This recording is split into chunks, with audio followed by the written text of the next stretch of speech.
717 questions for this week. We have a couple of questions. One is from a couple of weeks ago. It's about the condition where people use a checklist to feel right before God. And the question is essentially, this individual grew up Catholic and went to confession and every week, and also did other religious acts as part of being Roman Catholic.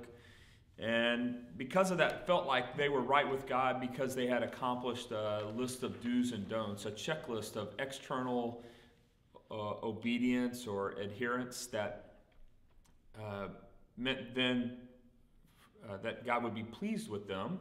And this is a temptation not just for someone who's Roman Catholic. This is a temptation for someone who's Baptist. This is a temptation for every person on the planet to have external checklists that make us think, okay, I did all these external things, therefore I'm right with God, and still have the heart not engaged. And this is a real challenge. This is what's going on in Israel at the time. They had a lot of external adherence to temple worship and things like that. Just like a person in a Baptist church can have a lot of external adherence to Baptist life and church attendance. And so the question from this individual is, how do you reach people like that? How do you reach someone who says to themselves, you know, I've got all this external evidence that shows that God and I are on a first name basis. Obviously, I'm doing all these things, therefore he must like me a lot and be really impressed with me. Or I've at least covered my sin with good efforts. And I think that's really the question that we want to present to all people and remind ourselves especially, is that if it is really grace that someone goes to heaven, then grace mingled with my own works is not grace. That's called works. And so if the Bible really teaches, for by grace you've been saved through faith, and that not of yourselves, it is the gift of God, not as a result of works, so that no one may boast. If that's what the Bible teaches, then what we really want to emphasize to individuals is that faith is the only thing that can make a person right before God. And so how do you reach someone like that? Is you turn them to the Scripture in verses like Ephesians 2, 8 and 9. We turn them to Scripture in verses like Romans chapter 3, 23, for all have sinned and fall short of the glory of God. We turn them to Romans chapter 5, and really that whole chapter, but especially verses 6 through 10, where Paul says, for while we were yet sinners, Christ died for us. One would die maybe for a good man, but no one would die for an unrighteous person, a sinner. But God demonstrates his love in that while we were sinners, Christ died for us.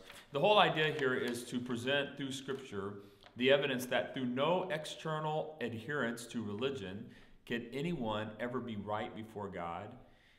That the only way to be right before God is a heart transformation that God does when a person believes in Jesus and receives the forgiveness that God offers. And then God transforms them, and the good works flow from within the person out.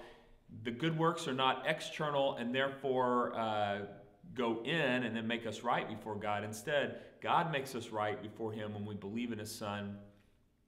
And those works are just a manifestation of the heart that's already been transformed. And so if you ask me what would I say to that person, the answer is I would take them to the Scripture and I would show them over and over again where the Scripture says, not by external observation of the law, but by the heart and God's work on the heart is a person right before God.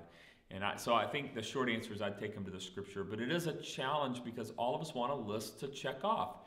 We're prone to to-do lists in America. We're prone to pull yourself up by your own bootstraps, self-reliance, independence. None of these bode well when you say, no, you have to be completely dependent upon God. You have to trust him. You have to be humble before him. You can't earn it. Only God can give it to you.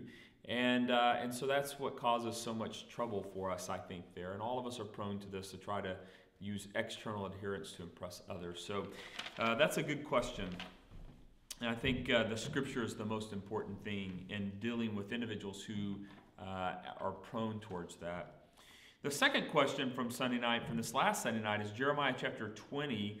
Jeremiah is bemoaning the fact that he's alive. It's a heartbreaking text, and in many ways reflects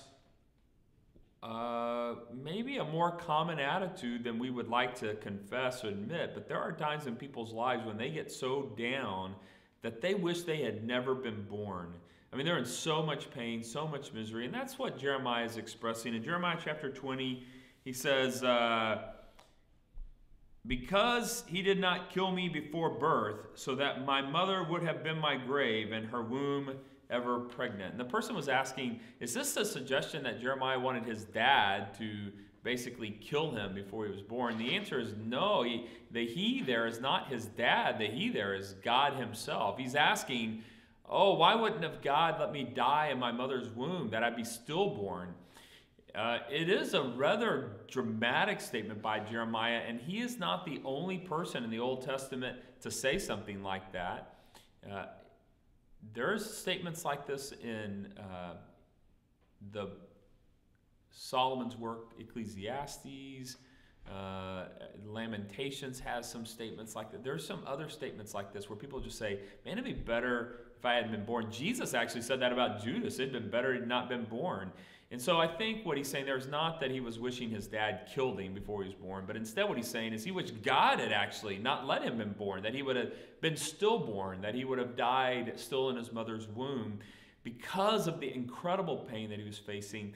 Now, later in Jeremiah's life, I hope what he would say to us is, hey, I worked through that. God was gracious. He kept working with me on that, and I got past that point. But what I appreciate about Jeremiah is his blatant honesty. Life was so hard, mistreatment was so difficult that he just said, man, it'd been better for me not to have even been born.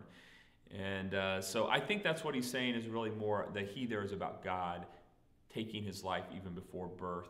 Not some kind of forced abortion by a father or killing by the father of the mother and the child, but instead God himself letting him die and be stillborn to prevent the misery that he had to experience. All right, so I hope that answers those questions for this week. We'll see you guys on Sunday night.